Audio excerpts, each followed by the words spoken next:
Mga kasayan, lalagay tayo ng ng park light at brake light sa Rusi 125 na galing junk shop. Yan, Rusi 125 yung galing junk shop natin ha. Medyo magulo yung wiring niya ngayon. Gumaganda-ganda na yung wiring niya. Ito yung inahan natin ha, second hand lang din ang ilalagay natin. Kasi sunog na siya. Ayan, sunog na. Tapos ay tinaypan na lang to. Tinaypan na lang naglagay lang tayo ng panibagong wire. Ito na ngayon siya ha. Pare-parehas lang din yan kasayan. Pag yung yan, simple lang yung paglalagay. Pagka nandirito pa yung yung stock wire, napakadali, color coding lang siya. Tapos ilalagay natin yung brake light. Dito muna tayo magwa-wiring sa Ito ha, pansinin niyo ha. Ito kasi original yung harness niya. Etong green, ito yung ground. Yung green na may lining na yellow, ito yung brake light. Tapos yung brown, ito yung park light. Ngayon, kung meron siyang suksukan, ang gagawin nyo lang dyan kasi hindi suksuk lang siya. Dito yung siya hahanapin sa pinakadulo yung mga kulay-kulay niya. Yan, nilagyan ko na siya ng palatandaan. Color coding. Ito, halimbawa, yung kulay brown, yung park light, ito siya. Ito yung park light ha. Ilalagay natin yan dyan. Tapos, etong ground. Pansinin nyo ha, ito yung ground. Yung ground ng ng signal light, kasama yan dyan. Isasama natin dyan ito. Dito ako nagpakapit ng wire. Kung wala kayong mga bullet, i-splice nyo lang siya. Ito siya yung ground na solid green. Huwag kayo magkakamali ha, solid green. Susuk-suk lang din natin siya. Tapos papakita ko din sa inyo mamaya paano siya malalaman kung halimbawang iba yung kulay. Tapos yung green na may lining na yellow, yung brake light, ito siya. Yung green na may lining na yellow, nagpe-fade na yung kulay. Ayan siya. Yung suksok lang din natin siya. Tapos pag nasuksok na natin, tignan na kagad natin kung meron siya. Tignan mo sa likuran kung meron. Medyo maaga pa kasaya na kaya pero makikita nyo naman. Ito. Yan, may ilaw na siya. Pag pinatay natin, bubuksan natin, okay, meron na tayong brake light. Ngayon, paano natin malalaman kung iba yung kulay? Gagamitan natin ng test light. Pag wala kayong test light, kahit anong ilaw pwede nyo gamitin. Halimbawa, ito. Pwede nyo gamitin yung mga ganito nyo. Yung mga 12 eyes LED. Ito yung pang tetest nyo. Ito siya kasayin ha. Pwede yung gamitin to, lagyan nyo lang siya na pantusok. Kahit anong ilaw, pwede yung gamitin na pang test. Lalagay natin sa negative. Tapos, yung park light, pag binuksan natin kasi wala pa siyang switch, yung park light lang ang iilaw dito. Yung brake light, hindi siya iilaw. Tapos yung ground, hindi rin iilaw. Ang iilaw lang dyan, ito ha, tingnan nyo ha. Hindi iilaw yan. Ang iilaw lang dyan, yung ating park light. Ayan, umilaw yung park light natin. Ngayon pag yung brake light, kailangan pa natin mag-brake. Ngayon di siya magbe-brake kasi wala pa doon, maglalagay pa lang tayo. Pagka ginawa ko siyang rekta, ito. I-rekta natin, iilaw siya. Ayun siya. Kasi yun ang brake light ayan nakasaya na. Tapos yung negative naman, para makita natin, nag-iisang negative ilagay natin sa positive ng battery. Pagka tinusok nyo yung mga na yan, yung park light, brake light, yan siya hindi siya iilaw. Ito yung brake light. Ang iilaw lang dyan, yung negative. Negative lang ang iilaw sa kanya. Ito siya may grounded umiilaw si umiilaw si brake light.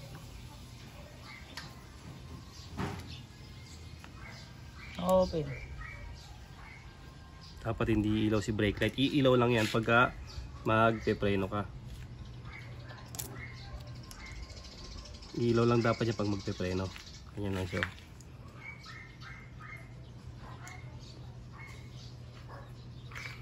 Ibig sabihin yan, meron siyang ground.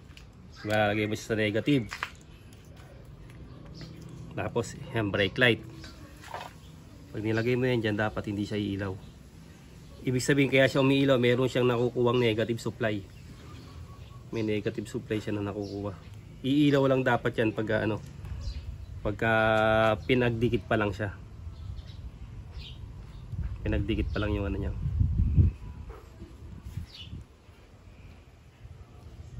Ito ang negative niya na. And ito lang dapat ang iilaw. Yung negative. Ibig sabihin ito may ground to.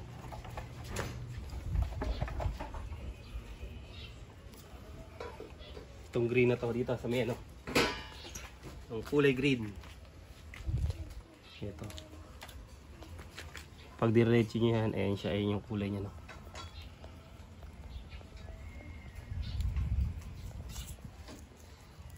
Yan ang hahanapin natin dyan. Kung bakit siya umiilaw. Dapat hindi siya iilaw.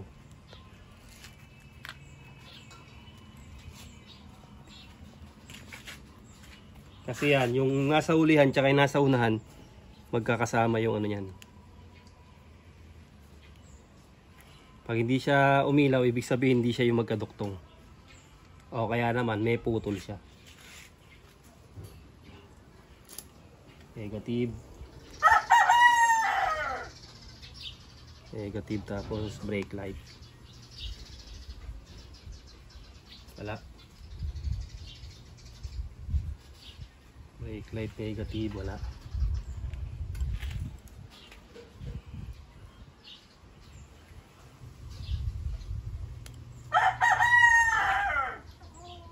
Yun. Hindi natusok mo mabuti. Ito siya. Yan. Brake light yan. Karoktong yun dun. Wala namang nakadikit sa kanya na ano, na ground sa loob.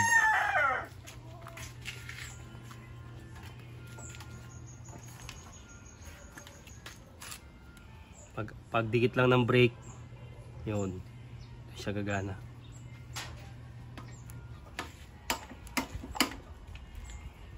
Sa kasaya na may park light na siya. Patay. Buhay. Okay, may park light na tayo ba? Ang kukunin naman natin yung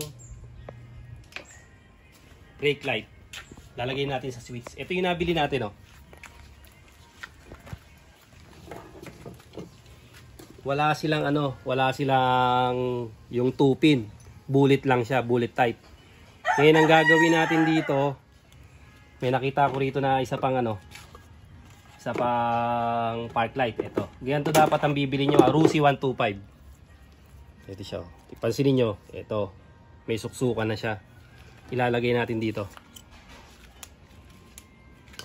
Dito siya nakaporma. Tinanggal ko lang yung hose, ha. Dito nila pinapasok yung hose, eh. Kasi ito dapat dito yan. Nagugutom ka ba at ginaganyan yan siya. Tapos ito yung pinaka ano niya. Ito yung kanyang pinaka ano, kalawit.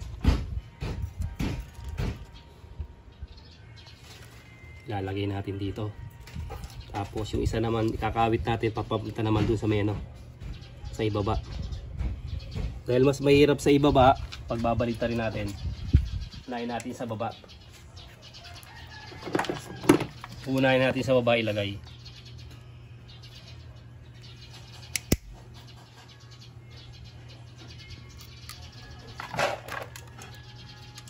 Tapos ito kasi pansinin nyo, hindi safety tong motor na to kasi napakaliit ng nakakapit to. Mamaya pag nagpleno tayo lumusot, babangga tayo dyan ito. Tingnan nyo, kailangan maging mapanuri kayo sa motor nyo ito. Yung brake light, yung spring, konti lang yung nakakapit. Pag may nakita kayo na gano'n, kailangan ayusin nyo na siya bago nyo gamitin ang inyong motor.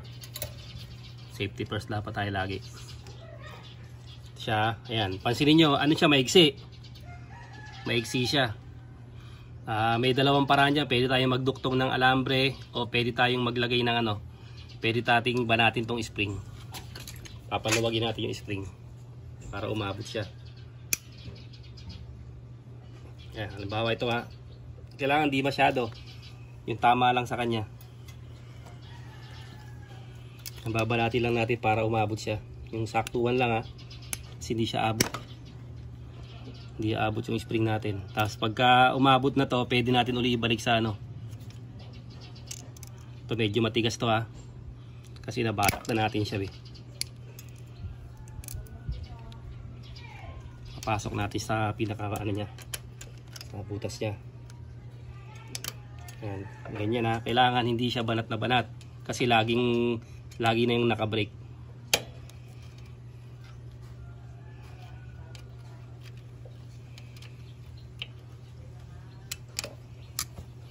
Ayan, tignan natin ha kung nahatak niya. Kasi pag nahatak niya, hatak pa tayo rito pataas. Hatakin pa natin yung pataas. Testing na natin ngayon kung gagana na. Tutukan mo na yung ano. Ito ha, ito na yung gagamitin natin. Kahit magkabaliktaran yung kulay, walang problema kasi switch lang to.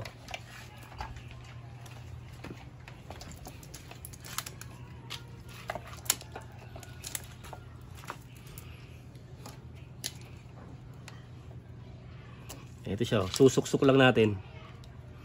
Pag sinuksok natin, hindi na tayo mag-wiring, tapos na. Yan, titignan natin kung gagana na yung brake light niya.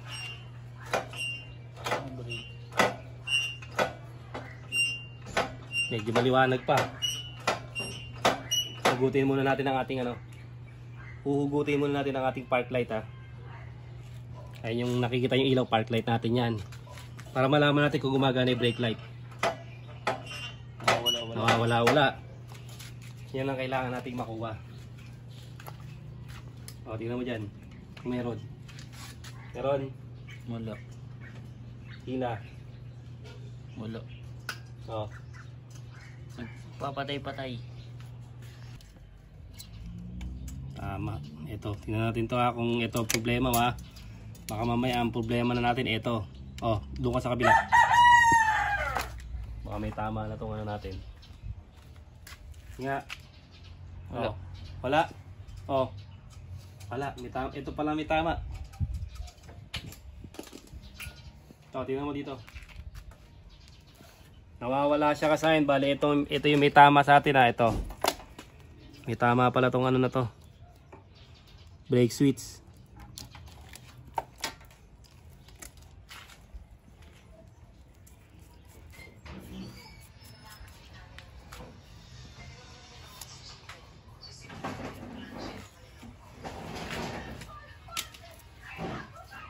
Ito na yung gagamitin natin yung bago. I-wiring na lang natin. May tama siya.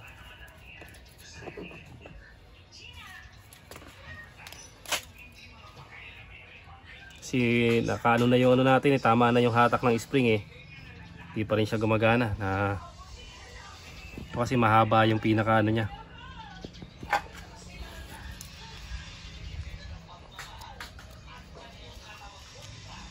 I-wire na lang natin.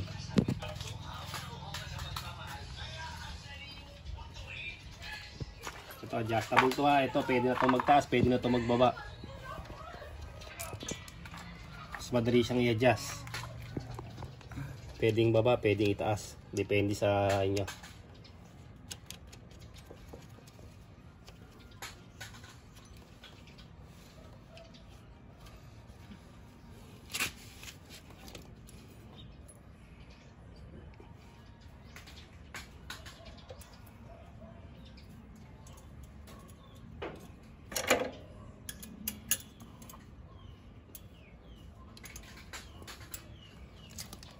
Yun pala ang problema. Natagalan tayo kasayan, din pala ang problema. Sira na pala yun.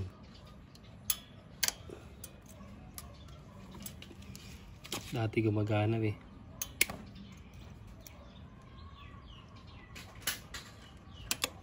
Yan siya. Tapos dito mag-wiring na tayo dito.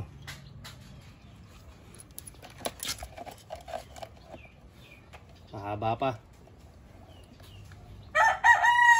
Susutin mo dito. Ito na.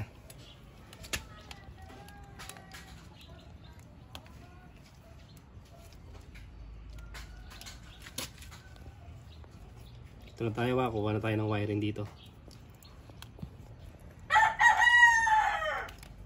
Kaduhin na natin yung wiring nya. Tayo kumuha sa bago. Mukhang aabot naman eh. Kahit magkabaligtaran to kasayan ha.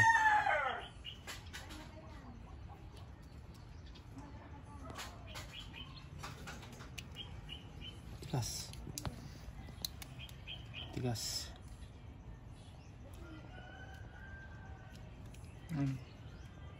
Tuturin natin yan para malambot lang ano yun. Yung wiring.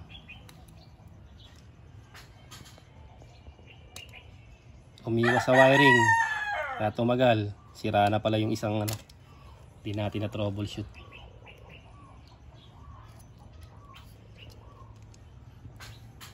Ito, pwede siyang ano. Ito, malalaman na natin yan kung ano.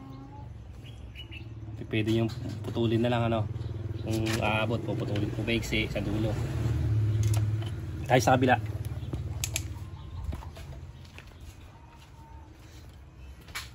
Haba pa.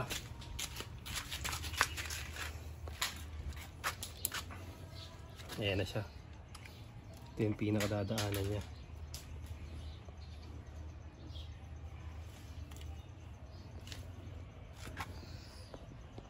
May pagsusutan pa tayo nito. Gagamitan ng mga ano kasi may bulit siya eh. Kunin natin yan. Total mahaba pa naman. Kahit alin dyan kasaya na kahit magkabaliktaran yan. Pero di pwede nyo naman siyang magkakulay na lang.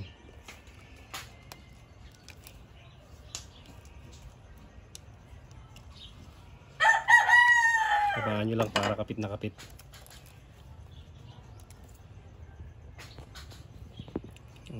Ayun na lang din kulay natin, black to black. Pipix na lang namin yung kasaya na kasi natagalan na tayo dun sa kabila. Pag meron kayong tutumbukin at natagalan kayo, yan nyo na lang siya, fast forward nyo na lang. Para mas madali nyo makita.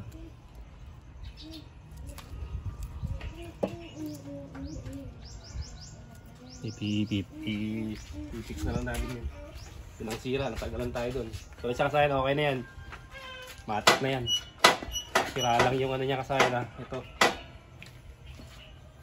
Sira yung ano, yung kinabit natin. Umiiwas tayo sa wiring eh. Sira naman din pala. Ayun siya. Okay na. Meron tayong brake light. Meron na rin tayong ano. Kakabit natin ngayon yung park light.